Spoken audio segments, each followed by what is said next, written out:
Oi, pessoal! Olá, pessoal! Sejam bem-vindos ao primeiro episódio do Pode Advogar, o podcast sergipano que fala sobre advocacia e muito mais. Eu sou Marcela Souza. E eu sou Clarice Ribeiro, advogada, mãe, sócia gestora da área civil do Eduardo Ribeiro Advocacia e sócia idealizadora da Advogar, Oficina de Advocacia. Hoje nós temos um convidado muito especial, né, Clarice? Sim, hoje nós temos Eduardo Roberti. Tudo bom, Eduardo Roberti? Olá, boa tarde. Eduardo Roberti, que é professor universitário e advogado. Eduardo Roberti, que é sócio do escritório Roberti Advogados Associados, com experiência nas áreas trabalhista, civil, criminal, consumidor e de direito público. Isso mesmo, gente. Primeiro eu quero agradecer, e dizer que é uma honra estar participando desse primeiro episódio, do podcast de você, Marcela. Prazer, não conhecia, Doutora Clarice, a gente tem já uma história de vida, já trabalhamos junto, no escritório do Eduardo Ribeiro. Sim. Dizer da minha alegria, de poder iniciar esse projeto tão enriquecedor para a advocacia sergipana, e eu tenho certeza que todo mundo vai aproveitar da melhor forma. E dizer também que sou pai de 2 filhos, Eduardo Filho e Guilherme. Conheço. Sou professor universitário e sou advogado, como você mesmo falou. Sim, a Advogar Oficial é uma oficina de advocacia. Ela é um sonho, na verdade, ela foi um sonho que é um sonho de meu pai, foi idealizada por mim e por ele. Nós colocamos no papel lá em 2019, foi quando veio a pandemia, mas o objetivo dela mesmo ela é voltada para os advogados que estão se formando e que não conhecem a prática na faculdade. E agora, depois da pandemia, foi quando eu estava no TRE como juíza, depois eu tive a Natália, então agora que eu estou podendo retomar esse projeto. Enquanto eu não estava podendo retomar ele, nós ficamos focados só nos cursos em company para empresas. Então agora nós estamos voltando com o advogado. Eu fico muito feliz de estar aqui com você, nosso primeiro convidado do podcast. Agora nós vamos voltar a tirar a Advogar Oficial do papel e eu fico muito feliz de estar conversando com você. Então eu quero que você conte para quem está nos assistindo. Quem é Eduardo Roberti? Então, Eduardo Roberti, eu digo que é um sonhador também nessa parte de comunicação e de educação. Eu sou professor universitário há 13 anos, estou na cadeira de Direito do Trabalho, Processo de Trabalho e Prática Trabalhista. Pego os alunos já no finalzinho do curso e eu vejo realmente você falando do advogar, essa oficina de advocacia, que é uma necessidade da própria comunidade de estudantes de direito.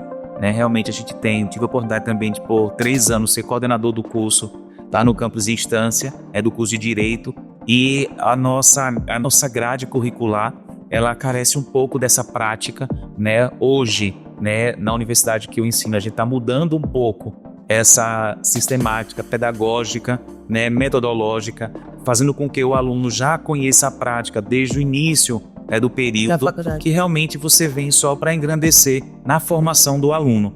A gente também lá no escritório, eu também sou sócio gestor do Roberti Advogados, e a gente, na seleção de advogados, de estagiários, a gente vê essa deficiência dos nossos estudantes, dos nossos alunos, nessa formação prática e também técnica, para que ela possa exercer com esmero, com afinco, a profissão da advocacia, que realmente o advogar é muito bom, É bonita demais a nossa profissão, É verdade. Eu sou apaixonada pela advocacia. Gosto também muito. E como a advocacia entrou na sua vida? Conte pra gente.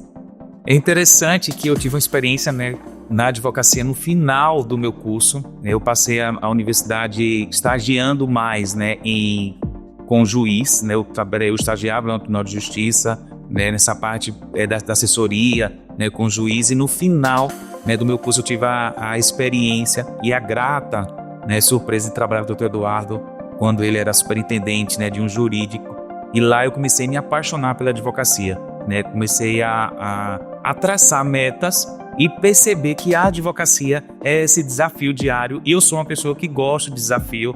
Eu me desafio todo instante. Fala muito, Eu acho que é Eu acho que é coisa de quem trabalha e estagia com o doutor Eduardo.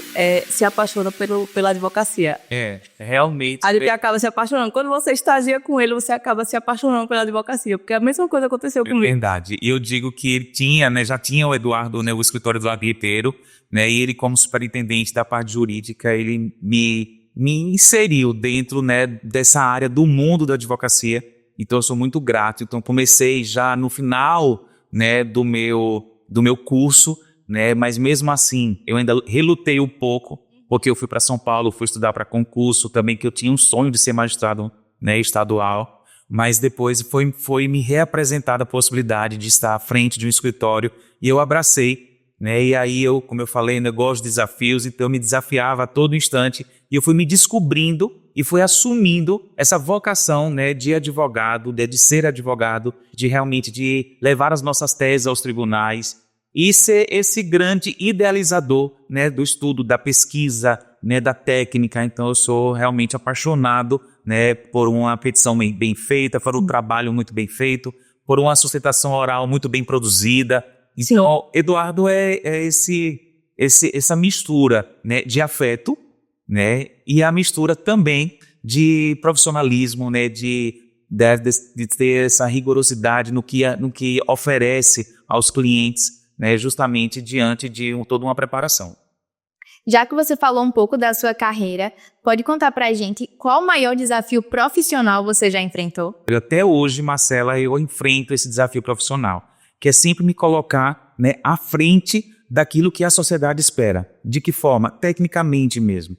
Eu digo que quando os alunos me perguntam, né, sobre a advocacia, que a advocacia já é um meio que está muito, né, já está muito lotado, não tem mais espaço, eu digo para todos eles e digo para você, né, que está nos acompanhando através desse podcast, que a advocacia tem espaço, você tem lugar, o seu lugar na advocacia está lá reservado, só depende de você, né, de cada um de nós. Eu falo que quando você é preparado, quando você é tecnicamente preparado, quando você tem uma expertise e você, né, se coloca à disposição de fazer bem, né, o seu lugar, o seu espaço sempre vai estar. Então, o meu desafio é, desde já mais de 20 anos, eu me formei, né, há mais de 20 anos, esse desafio é diário, justamente porque eu busco cada vez mais, né, fazer o melhor para os meus clientes, né, para as pessoas que estão comigo no escritório, né, e a gente teve uma experiência, né, bem feliz, né, de ter encontrado, né, Clarice aqui no escritório também, da Eduardo Ribeiro, onde a gente pôde fazer trocas técnicas, mas também troca experiência, né, de vida,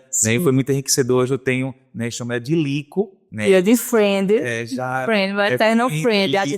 A gente tinha muita troca de experiência mesmo, a gente tinha esse costume. Eu e Eduardo, a gente conferia muito as petições um do outro.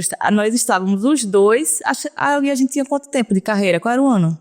Ali foi 2010 a 2012. 2010, 2012. Eu tinha 4 anos de formada. 7 de formada. Então a gente trocava muita experiência, a gente compartilhava muito os casos concretos, né? E eu lembro que chegou uma cliente que eu abracei aquela causa. Você lembra disso, Friend? Lembro. Que eu lhe mandei uma contestação e você me ligou perguntando se ela era minha prima. Verdade, é. Você lembra? Lembro. Ela é sua prima, porque você tá com tanta raiva da mãe dela. Eu falei que eu realmente tô bem chateada com esse caso, porque a gente se envolve como... A gente sente a dor do cliente, né? Quando a gente entra na advocacia, a gente sente aquele cliente, quando ele procura o advogado, ele procura no afã que você resolva aquela dor dele, né? E o advogado, ele se envolve naquele caso. Eu tenho muito isso, de me envolver no caso dos clientes. E Eduardo compartilhava muito isso comigo. Foi uma troca muito boa. Até hoje eu sinto saudade dele, mas ele não... Ele fica assim. Os caminhos, né, foram para outro. Ele fica assim, desse jeito. Mas eu tenho Clarice como uma irmã, né? Sim, meu irmão, sim. Cuidado, um zelo, assim. Esse é o desafio, né? De você estar advogando, você estar atuando, você assumir a causa do seu cliente, né? Com toda a energia, né? Que você possa trazer de forma positiva. Isso que a gente iniciou, como né? se fosse nossa, né? E vibra com as vitórias, porque de fato são nossas também, né? Quando a gente consegue, eu lembro que essa causa a gente acabou ganhando. Uhum. Era um pessoal que nem morava em Sergipe, Mas ali a gente vivia como se fosse nossa também aquela causa. Mas foi uma experiência muito boa que a gente viveu aqui, né? São coisas que a gente leva pra vida, né? Sim. E eu tenho muito O carinho. Eduardo era um parceirão no Não, escritório. Isso, É até hoje, hein, né? então, assim, tenho muito carinho mesmo. Me sinto parte do Eduardo Ribeiro. Não, sinto parte também do advogado. E ele falou que, só uma pergunta, Eduardo Filho está com quantos anos? Vai fazer 15 anos. 15 anos, né? Eu lembro de Eduardo Filho, no aniversário ele tinha 1 ano que eu levei ele. Não sei se você lembra. Lembro. Você não foi pro aniversário, eu acabei levando o Duduzinho. Lembro. Como o tempo passa. Mas é isso. Até hoje. Os nossos desafios, né? Sim. Eu sempre aprendi muito com meu pai, né? Meu pai, ele faleceu em 2020. né? E quando, no velório dele, os alunos falavam das experiências positivas, né, que tinha tido com meu pai. E desde então eu comecei a cultivar e a cativar essa experiência positiva e a minha relação com o Lico, realmente, com a doutora Clarice Ribeiro, ela realmente foi bem positiva e que eu levo muito carinho. Eu também. E espero levar para todos sempre, com certeza. E você falou aqui dos seus alunos. Eu vejo que você sempre constrói uma relação muito boa com seus alunos. Eu vejo seus alunos. Eu tenho muito orgulho da relação que você constrói com os seus alunos, porque eu sempre vejo colegas advogados já formados e sempre elogiam o professor Eduardo Roberti. E eu queria saber como é lecionar para futuros colegas de profissão. Então, eu vou trazer aquela pergunta, né? Realmente é um desafio na docência.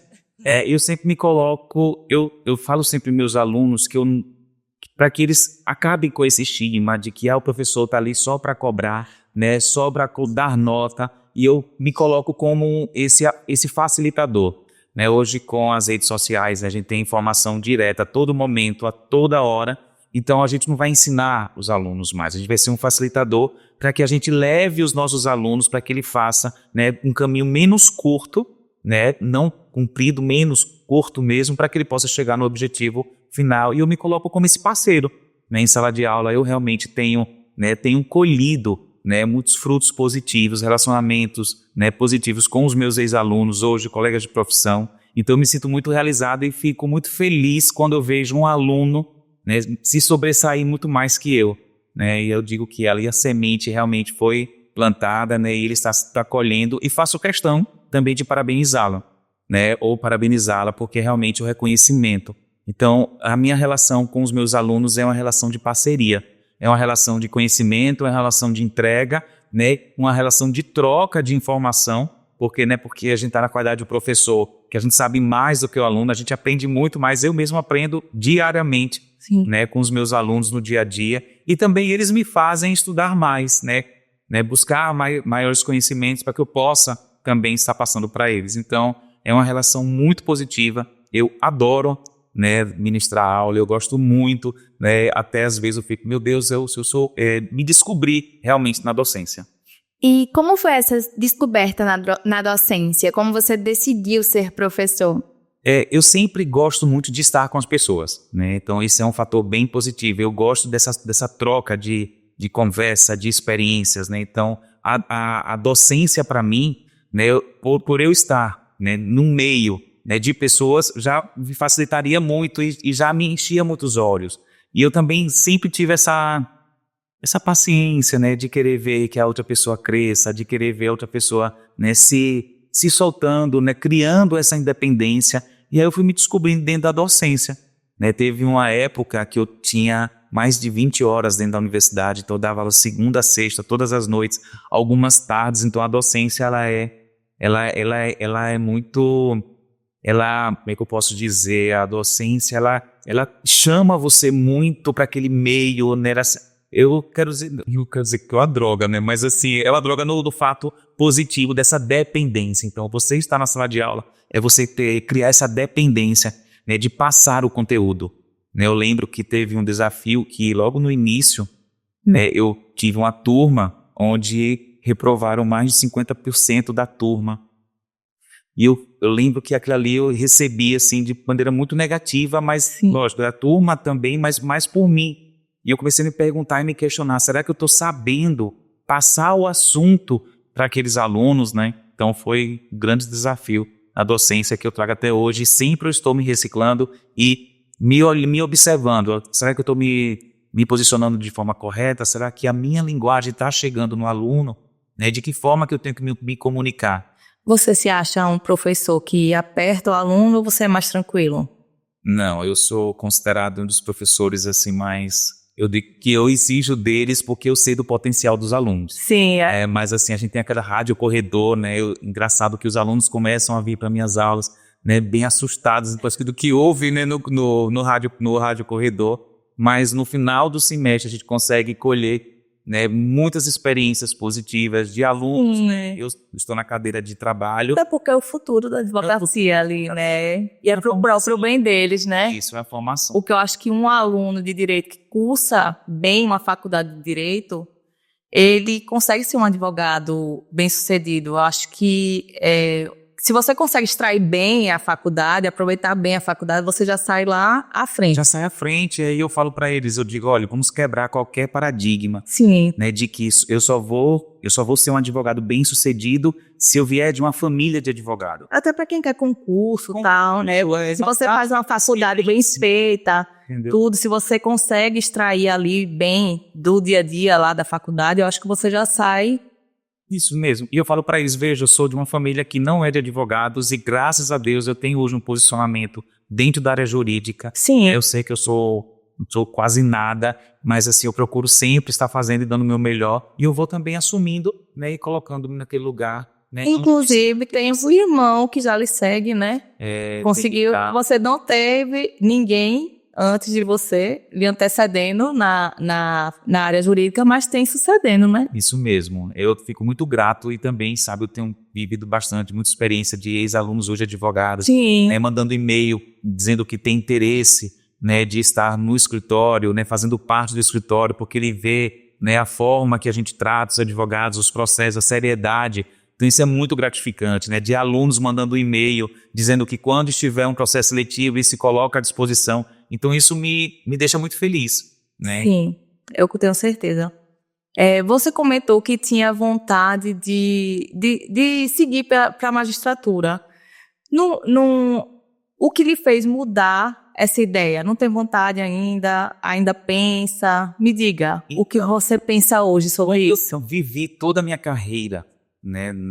Eu digo que a minha vida acadêmica foi sendo estagiário do judiciário, né, de juiz, assim, grande maioria. Então eu só tinha experimentado e vivenciado esse lado, né, do direito, né, que é justamente a magistratura. E depois que eu fui vendo, né, a advocacia, fui descobrindo o mundo do que é advogar, né, onde você se desafia a todo instante, né, que você sempre está buscando novas técnicas, e você está sempre no descobrir, né, e aí eu tive a oportunidade de estar, né, à frente do escritório, e eu assumi aquilo para mim. Eu disse, não, agora o meu momento é ser advogado, mas hoje particularmente, né, eu não tenho interesse de ir à magistratura, né, sou realizado como advogado, né, sou realizado, né, estando lá nas audiências, despachando com juízes, mas não ainda magistrado. Sim. Clarice falou sobre o futuro da advocacia e, como professor, como você enxerga a advocacia daqui a 10 anos? Eu vejo que hoje a gente está passando por uma transição, né? Hoje a gente tem uma realidade, né, que a advocacia hoje é muito mais preventiva, né, do que aquela contenciosa. A gente tem hoje o judiciário que não está, né, nos dando tanta segurança jurídica, então a advocacia de 10 anos não é a advocacia de quando a gente começou. Então a gente precisa entrar na tecnologia, a gente precisa também entender de gestão. A gente tem um escritório que ele é voltado às empresas, então a gente procura entender de gestão, ser um parceiro dos nossos clientes. Então a advocacia daqui a 10 anos é uma advocacia inovadora, né? E aí eu falo para todos aqueles que eu tenho a oportunidade de conversar, se você ficar com aquela metodologia, né, antiga, retrógrada, você vai ser excluído pelo próprio sistema, né? E ainda eu vejo que é uma advocacia que ela vai ser uma advocacia tecnológica, inovadora, mas um fato que nunca vai deixar de existir é a competência técnica, né? Nós temos todos os meios de inteligência artificial, né? Todos os meios de IA aí, né? Que a gente vê, né? Várias as plataformas onde vai te dar o conteúdo, mas não vai te dar aquele conteúdo na completude. a nossa condição de advogado nunca vai ser substituída Não, pelas inteligências artificiais. nunca. Né? Ela vai te complementar. Até porque cada dia mais você vê, acho que recentemente saiu até uma notícia dizendo que alguém usou jurisprudência do STJ. da STJ e era criada, não era uma jurisprudência real. Então, assim, não se pode confiar. Eu mesmo não confio. Não se pode. E assim, interessante, porque hoje eu tenho um aluno diferente de 10 anos atrás. Né? Hoje eu tenho um aluno muito mais tecnológico do que há 10 anos quando eu comecei a ensinar. E a gente também, nós como professores, tem que se evoluir Sim. na forma de ensinar, né? Na forma de passar conteúdos. Então, falar da advocacia daqui a 10 anos é uma grande incógnita, mas que eu falo que na pandemia a gente já conseguiu evoluir muito rápido. Acho que a pandemia acabou antecipando alguns fatos que só iam acontecer em 10 anos. Isso. Então, a pandemia trouxe, a gente teve que se adequar, acabou funcionando e a gente teve que ir seguindo. Mas eu acho que a gente que veio dessa geração mais antiga, que pegou aquela fase de protocolo presencial, físico, né, lá no Gumecindo, antes não era nem integralizado o protocolo, você tinha que protocolar no Gumecindo, você tinha que ir no tribunal quando era petição do tribunal. Os processos físicos que você levava para casa, né? Eu já brincava dizendo que ia levar os processos para passear, levava para o escritório, levava para casa, voltava para o escritório.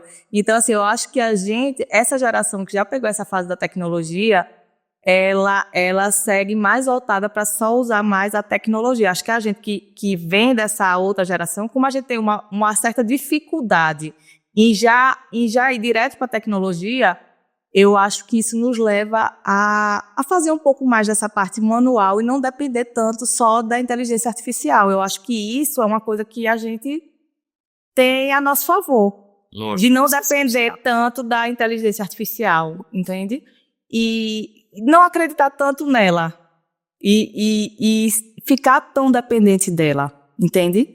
Falando assim, né, da tecnologia, a gente mesmo na sala de aula, né, na docência, a gente teve que virar a chave em um dia. Em um dia. Eu digo que a gente virou a chave em uma semana, porque teve a suspensão, né, total das atividades, nós nos capacitamos. Sim. De forma, né, online, para que na semana seguinte, a gente já estivesse em sala de aula, né, de forma, né, online, para que a gente pudesse passar, né, para que ninguém ficasse prejudicado. Então, e a advocacia, eu acho que é isso, mas eu também vejo com bastante preocupação a advocacia daqui a 10 anos.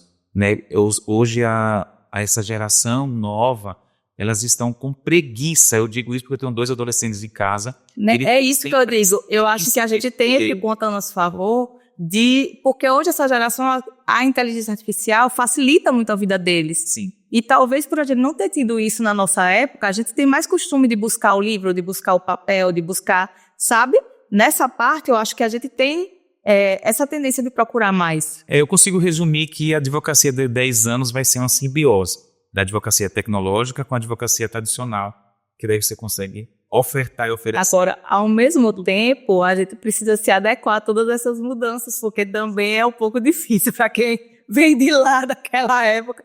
Eu não vou mentir que esses sistemas às vezes me dão um belo banho.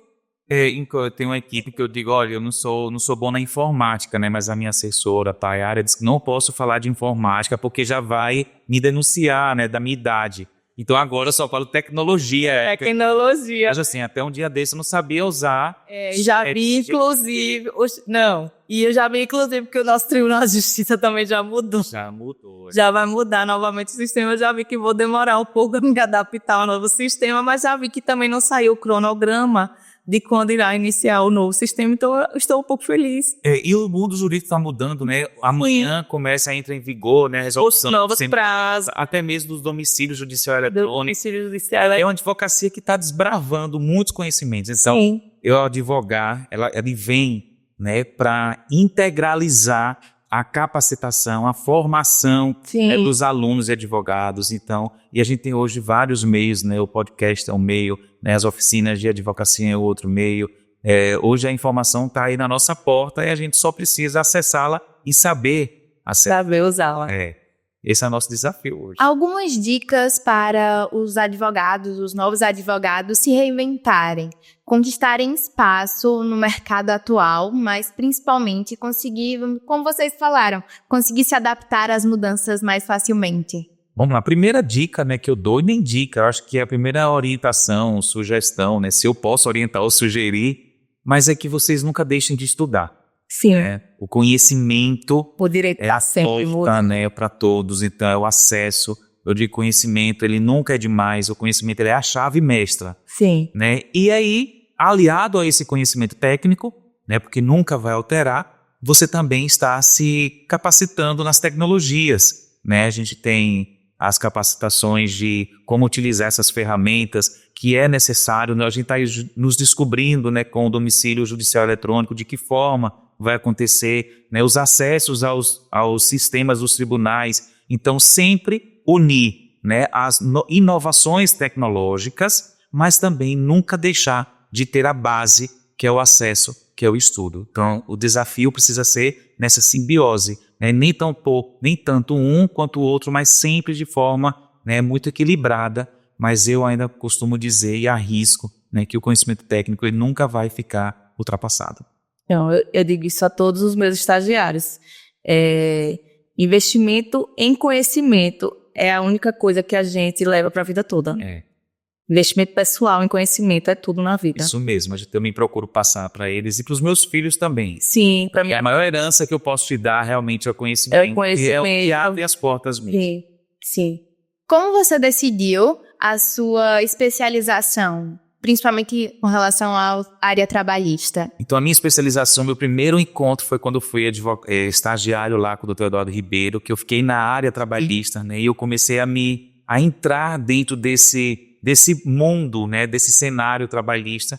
E eu comecei a identificar eu sou um pouco razão, então essa razoabilidade das leis trabalhistas com o nosso dia a dia, porque são os direitos sociais.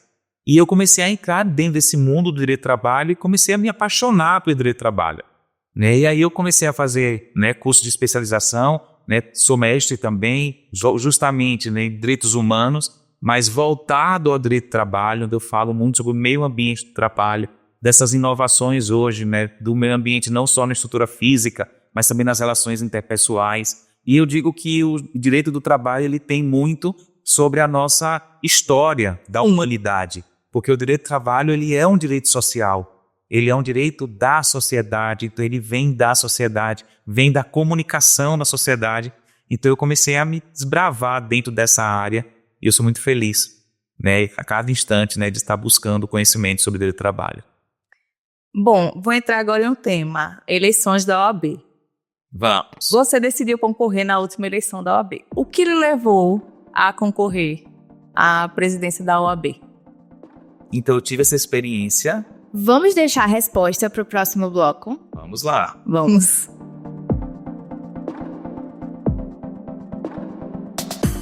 Bom, estamos de volta, então, continuando a minha pergunta, eu quero saber, doutor Eduardo Roberti, o que te levou a concorrer à presidência da Ordem dos Advogados do Brasil em Sergipe, seccional Sergipe? Então vamos lá. Dizer primeiro foi uma grata surpresa de ter participado do processo, né, eleitoral, né, dizer que eu fiquei muito feliz, né, de ter vivenciado, mas eu nunca tinha, dentro de um projeto de vida, ser candidato à presidência da Ordem, nem tampouco ser candidato político.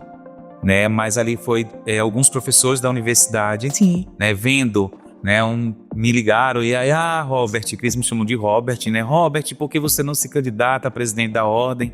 E aí eu fui, confesso que no início meio que desacreditado, será que esse negócio vai dar certo?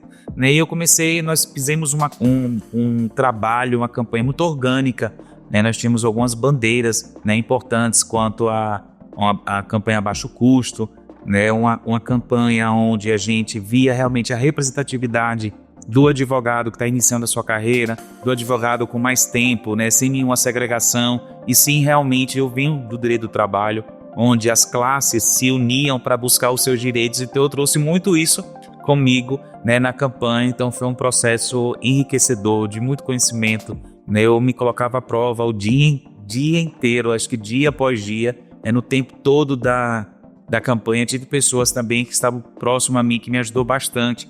Então, de uma situação que não era um sonho para mim, né, eu realmente abracei, né, com todas as minhas garras, e eu acredito ter feito um bom trabalho. A gente colocou à disposição da sociedade sergipana, né, de advogadas e advogados, né, mais um candidato para que eles pudessem realmente, né, observar, né, que tem sim como você fazer uma campanha diferenciada. Então, foi muito bom.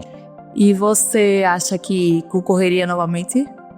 Então eu costumo dizer que 2027 é logo ali, né? Então a gente, é lógico, a gente não tem nenhum projeto, né, firmado, mas eu sempre me coloco para fazer, né, me coloco sempre para fazer o melhor, né, e aí a depender, né, não sei, né, eu digo que a gente está buscando estar sempre se posicionando, né, para a advocacia, né, eu na sala de aula isso me ajuda bastante, né, porque eu também, imagino, tenho 13 anos onde alunos, hoje advogados, né, passaram por mim como professor, então ser essa voz deles junto à OAB, isso me deixa bastante feliz, né? Mas pode ser sim uma possibilidade, né, de estar em 2027 à frente, mas o mais importante é sendo esse representante para a advocacia. Sim. E qual foi o maior desafio que você achou desse período, vamos dizer assim, eleitoral para a presidência da OAB? Eu digo que eu aprendi primeiro a ser político, né? Então, assim, o meu maior desafio era realmente me inserir dentro do cenário político, nunca sendo político, né? E aí a gente era mais esse desafio diário, porque a gente precisava estar em vários lugares. Então a gente fez uma campanha a baixo custo, onde eu fui muitas vezes o motorista, onde eu fui muitas vezes o que mexia na papelada. Então, foi uma experiência muito boa, muito rica, que eu vou levar para minha vida inteira. Mas o maior desafio nesse período de campanha realmente é ser esse político, né? Ser a pessoa política, né? Lógico, no sentido positivo da palavra. Positivo, né? E seus filhos sentiram muito nesse período eleitoral? Eles reclamaram de ausência? Eles foram meus assim, apoiadores. Sim. Como foi essa experiência para eles? Né? Então eles vibravam. Era? A gente distribuiu o santinho, né? Eles sempre levavam nas mochilas dele. Que mais interessante que quando saiu, né, o resultado das eleições, a gente não foi vencedor, né? Sim. Mas eles me ligaram assim: meu pai, o senhor fez tudo o que o senhor podia, né? O senhor deu o seu máximo, então parabéns, porque a próxima vez o senhor pode ganhar, né? Pode ser eleito, mas eu quero dizer que eu fiquei muito orgulhoso de você. Então, assim, isso aí pra mim foi a maior vitória em si mesmo, as eleições. A sua maior vitória sempre vai ser essa. Vitória, é isso mesmo. Tá de parabéns. Obrigado. Me diga agora, Fred, eu posso te chamar de Fred, né? Lógico, Lico. Me diga agora um conselho que você gostaria de ter recebido quando você iniciou sua carreira. Um conselho. E que hoje você pode dar para quem tá se formando. Acho que o maior conselho que eu dou para quem está se formando e que eu queria realmente que recebesse quando tivesse início da minha carreira é: acredite no seu sonho. Sim. E vá e lute pelos seus sonhos. E trabalhe. Estude. Seja trabalhe.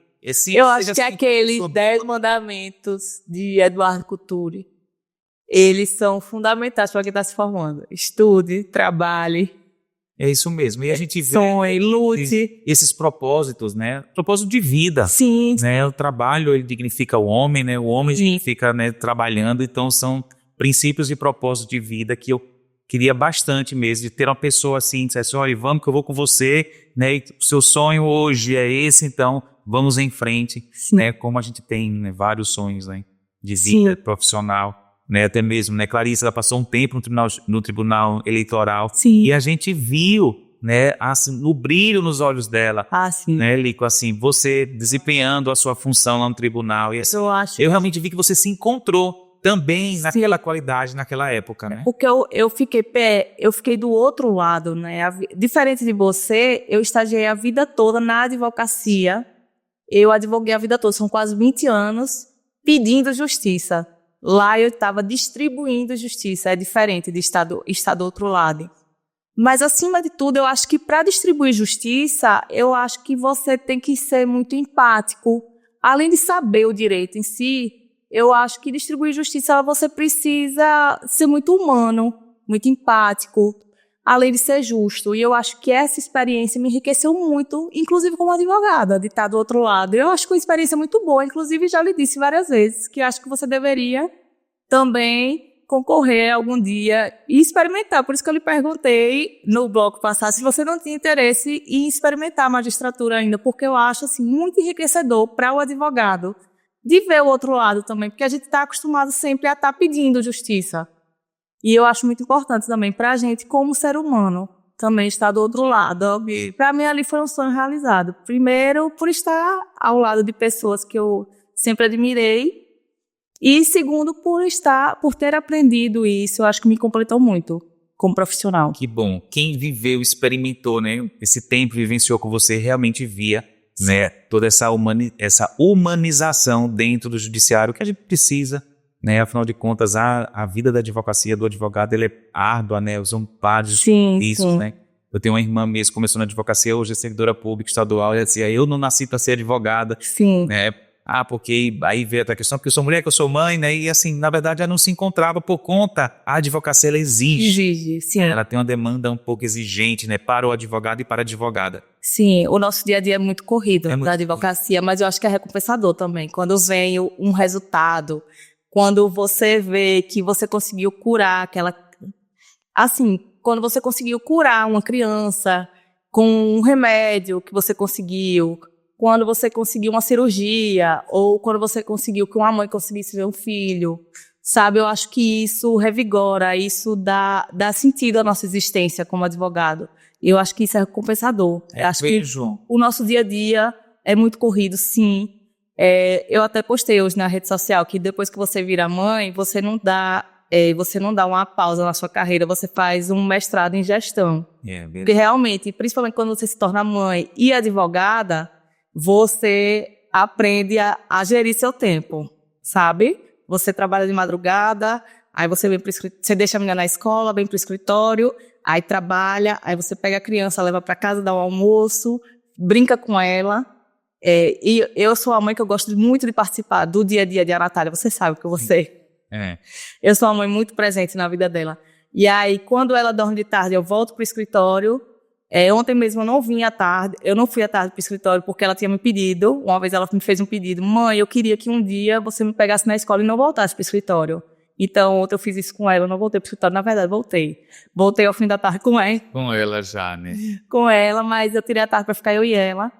Mas assim, é onde você aprende a gerir. Então, mas quando vem notícias assim, eu acho que é recompensador, sabe? Tudo isso, toda essa gestão de tempo que a gente faz, tem essa recompensa. O acesso à justiça, eu digo que ele é um direito, né, de todo cidadão. Sim. E a prestação jurisdicional, ela é efetivada quando há a atuação do advogado. Sim. Né? Porque o judiciário vai exercer a sua prestação efetiva jurisdicionalmente, mas tem que ser promovido por um advogado. Então tem esse lugar especial, né? A advocacia de gestão e essa parte humana, sim, né, que você pode vivenciar lá no TRE quando você foi juiz eleitoral, é muito importante para que os advogados e a advocacia também se sintam abraçados e dizer, não, ali é um pedido, né, onde eu vou olhar, né, com cuidado, é uma demanda que eu preciso ver com cuidado especial. Sim, cada um tem a sua qualidade e seu cuidado de ser tratado. De ser tratado, com certeza. É, isso mesmo. Um momento, um processo que te marcou? Um processo que marcou bastante, eu advogava no Eduardo Ribeiro, né? Eu carinhosamente sou chamado de Branquinho, né? Pro doutor Eduardo Ribeiro, ele me chamou de Branquinho, tem uma demanda para você, era uma demanda, né, de um valor bem significativo. E eu lembro que eu estudava aquele processo e eu sonhava com o processo, até um dia eu disse, eu consegui uma forma, né, de a gente buscar a efetividade daquele processo, né? E a gente conseguiu, né, dar dessa resposta. O processo já veio de uma realidade que estava quase morto, e nesse desafio de estar buscando, inovando, a gente conseguindo integrar e entregar ao cliente de forma total todo o direito que tinha sido reconhecido pelo judiciário. Então isso aí me marcou bastante. E o que você acha que um estudante de direito pode usar, assim, como... Qual dica você dá a um estudante de direito que está se formando para escolher a área dele de atuação, mas Veja, eu verifico, e eu sempre falo isso em sala de aula, né? Eu acho que aquele estudante de direito que já entra, né, de forma categórica, né, o que vai ser, né, é interessante, é positivo, mas eu sempre levo os meus alunos a olhar um pouco além. Né? Se você for ver a minha trajetória inteira, era ser magistrado. Sim. Né? E aí eu me descobri advogado. Hoje não faria magistratura, não pararia para estudar para concurso ou magistratura. Né? E eu falo para eles que a vitrine deles é a sala de aula, o professor está lá, né, observando a evolução, o comportamento, e que eles não tracem como meta a área de atuação, mas vai se permitindo, porque às vezes as oportunidades fazem com que você, né, trilhe um caminho totalmente desconhecido, mas um caminho positivo, um caminho que você vai desbravar, né, de forma muito bem, e você vai também se sobressair. Então, a minha dica para o aluno hoje: adquira conhecimento técnico. O resto... E processo. Eu acho que processo, por exemplo, independente da área de atuação, se você gosta mais de direito do trabalho, saiba processo, trabalho. Se você gosta mais da área civil, aprenda processo civil. Eu acho que saber processo civil é fundamental. Sim. É uma matéria que eu estou sempre estudando, primeiro porque eu amo processo civil, segundo porque eu sempre trabalhei na área civil, você sabe, na época que a gente se formou, não tinha tantas vertentes do direito. Isso. Era a área civil, a área trabalhista não era tão fragmentado. Então, se você me pergunta qual área você faz, eu falo área civil, porque realmente a gente não escolhia na área. Mas tem áreas que você se identifica mais. Eu me identifico muito com a área tributária, na área de família e na área civil em geral. Mas trabalhista, você sabe, né, frente trabalhista e penal, não me chamem. Mas, enfim, eu acho que saber processo é fundamental para quem está se formando. Conhecimento, né, sempre bem para agregar. Então, essa é a dica. Né? Não cansem, não parem, nunca parem. Nunca parem. Sempre avance. Ontem eu conversava com uma aluna e dizia para ela: o que é que você hoje consegue fazer a mais no seu estudo?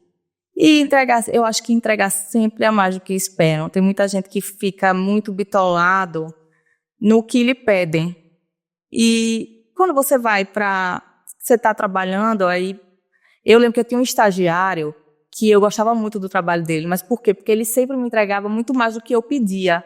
E não era uma coisa forçada, era dele. Para mim, ele tinha uma alma de advogado. Veja, às vezes a gente discutia muito caso concreto. Então, às vezes ele estava na sala. E o que era que ele fazia? Quando ele subia para a sala dos estagiários, às vezes eu estava no meu computador, chegava o e-mail dele. Olha, chefinha, eu vi essa jurisprudência que se adequa ao caso que você estava discutindo com o doutor Eduardo. Então, isso me chamava a atenção dele, ele era atento. Eu acho que um advogado ele tem que ser atento. Então, eu devia dizer a ele, você é um estagiário perfeito. Eu devia dizer a ele, você é um estagiário perfeito, você está pronto para advogar.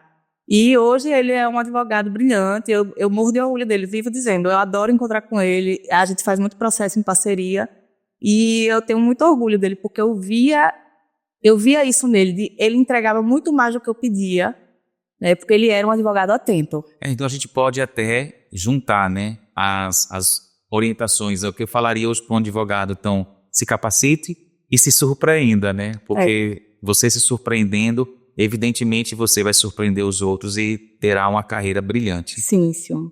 Aproveitando essa deixa, vamos lá, 4 habilidades que você acha que um estudante de direito que está encerrando o curso deve ter para poder advogar com sucesso, vamos dizer assim. Expertise, curiosidade. Curiosidade, exatamente. Interesse e dedicação. Eu acho que esses 4 pontos, se você juntar esses 4 pontos, você consegue ter uma carreira, né, muito produtiva. Acho que em qualquer área. Em qualquer área, Eu falo muito que você seja o interesse trazer para a sua vida, né? Acho que é o mais importante. Eu acho que qualquer pessoa curiosa é uma boa profissional, um bom profissional. Porque quando você tem curiosidade, acho que em tudo. Porque você se torna uma pessoa interessante. Quando você é curioso, você pesquisa sobre diversos temas, você é sempre uma pessoa interessante, você conversa sobre tudo. E na área do direito também. Você está sempre atento. E assim, o direito, né, ele a todo instante está aí modificando, então essa curiosidade de saber como é que os tribunais estão Sim, sim. decidindo, né, como é que os tribunais estão observando determinado fator, é muito interessante. Para finalizar, 2 dicas que você dá para quem está começando agora a atuar, está pegando o seu primeiro caso, vamos dizer. Então, vamos lá. Vai atender seu primeiro cliente. Isso aí. Primeiro que você se dedique ao máximo, né? Se dedique à causa, né? Tenha um cuidado com o cliente, o zelo para com o cliente. Assuma a situação que está chegando para você como se sua fosse, né? Acho que é o primeiro ponto. Né? O segundo ponto é se mantenha informado, né? Busque, conheça o processo, conheça a parte técnica, o direito, para que você possa desenvolver, né, uma petição de qualidade e que você possa entregar ao seu cliente uma prestação efetiva e eficiente. E é isso, gente. Estamos chegando ao final do nosso primeiro Pode Advogar. Eu queria agradecer, Fendi, a sua presença aqui. Foi maravilhosa a nossa conversa. Eu espero que você tenha gostado também. Queria lhe entregar um presente do nosso primeiro episódio. Cadê? Produção.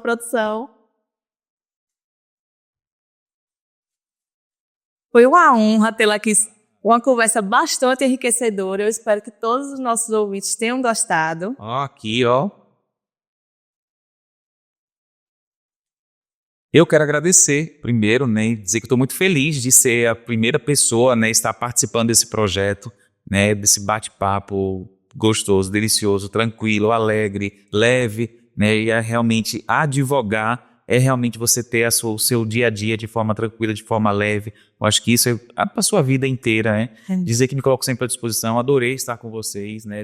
Nós que adoramos. Né? É sempre bom ter você aqui, viu? Marcelinha, volte sempre. Obrigado pelo carinho, obrigado por todo mundo e até mais. Volte sempre. Tchauzinho. Tchau, pessoal. Tchau, tchau.